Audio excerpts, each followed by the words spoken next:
They see my disability, I see my ability. They call me disabled, I call myself differently abled. There are some incidents that happen in your life. Those incidents break you, deform you, but they mold you into the best version of you. And the same thing happened to me. I was 18 years old when I got married. My father wanted me to get married. And all I said was, if that makes you happy, I'll say yes. And of course, it was never a happy marriage. Just about after 2 years of getting married, I met a car accident. Somehow my husband fell asleep and the car fell in the ditch. He managed to jump out, saved himself. I'm happy for him. But I stayed inside the car and I sustained a lot of injuries. The list is a bit long, don't get scared. The wrist was fractured. Shoulder bone and collarbone were fractured. My whole rib cage got fractured. And because of the rib cage injury, lungs and liver were badly injured. I couldn't breathe. I lost urinary bowel control. That's why I have to wear the bag wherever I go. 3 vertebrae of my backbone were completely crushed, and I got paralyzed for the rest of my life. I finally ended up in a hospital where I stayed for 2.5 months. I underwent multiple surgeries. One day, doctor came to me and he said, well, I heard that you wanted to be an artist, but you ended up being a housewife. I have a bad news for you. You won't be able to paint again because your wrist and your arm are so deformed, you won't be able to hold a pen again. Next day, doctor came to me and said, your spine injury is so bad, you won't be able to walk again. Because of your spine injury and the fixation that you have in your back, you won't be able to give birth to a child again. That day, I was devastated. I asked my mother, why me? And that is where I started to question my existence. Why am I even alive? And that is where I realized that the words have the power to heal the soul. My mother said to me, this too shall pass. God has a greater plan for you. I don't know what it is, but He surely has. And in all that distress and grief, somehow or the other, those words were so magical that they kept me going. One day I asked my brothers, I know I have a deformed hand, but I'm tired of looking at these white walls in the hospital and wearing these white scrubs. I'm getting tired of this. I want to add more colors to my life. I want to do something. Bring me some colors. Bring me some small canvas. I want to paint.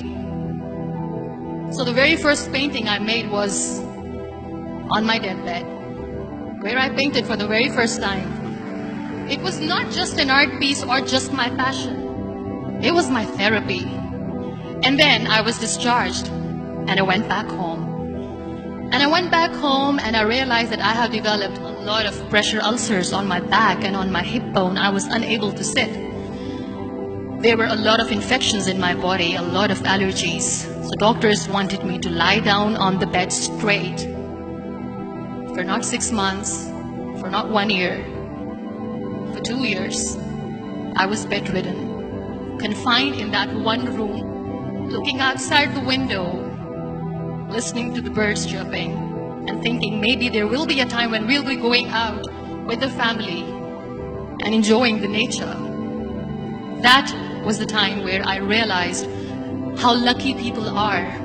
That is the time where I realized that the day I'm going to sit, I'm going to share this pain with everyone to make them realize how blessed they are, and they don't even consider them lucky.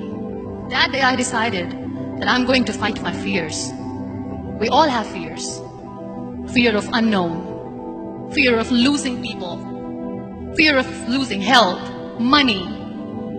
We want to excel in career, we want to become famous, we want to get money. We are scared all the time. So I wrote down one by one all those fears. And I decided that I'm going to overcome these fears one at a time. You know what was my biggest fear? Divorce. I was trying to cling on to this person who didn't want me anymore, but I said no. I have to make it work. But the day I decided that this is nothing but my fear, I liberated myself by setting him free. And I made myself emotionally so strong that the day I got the news that he's getting married, I sent him a text. And I'm so happy for you and I wish you all the best. And he knows that I pray for him today. Number 2 was, I won't be able to be a mother again. And that was quite devastating for me. But then I realized there are so many children in the world, all they want is acceptance. So there is no point of crying, just go and adopt one. And that's what I did. People think that they will not be accepted by the people because we, in the world of perfect people, are imperfects. So I decided that instead of starting an NGO for disability awareness, which I know will not help anyone, I started to appear more in public. I started to paint. I decided that I'm going to join the national TV of Pakistan as an anchor person. And I've been doing a lot of shows for the last 3 years. I became the National Goodwill Ambassador for UN Women Pakistan, and now I speak for the rights of women, children. We talk about inclusion, diversity, gender equality, which is a must. Every time I go in public, I always smile. It's always a big toothy smile on my face, and people ask me, don't you get tired of smiling all the time? What's the secret? I always say one thing, that I have stopped worrying about the things that I have lost, the people that I have lost. Things and people who were meant to be with me are with me. And sometimes, somebody's absence makes you a better person. Cherish their absence. It's always a blessing in disguise. Live your life fully. Accept yourself the way you are.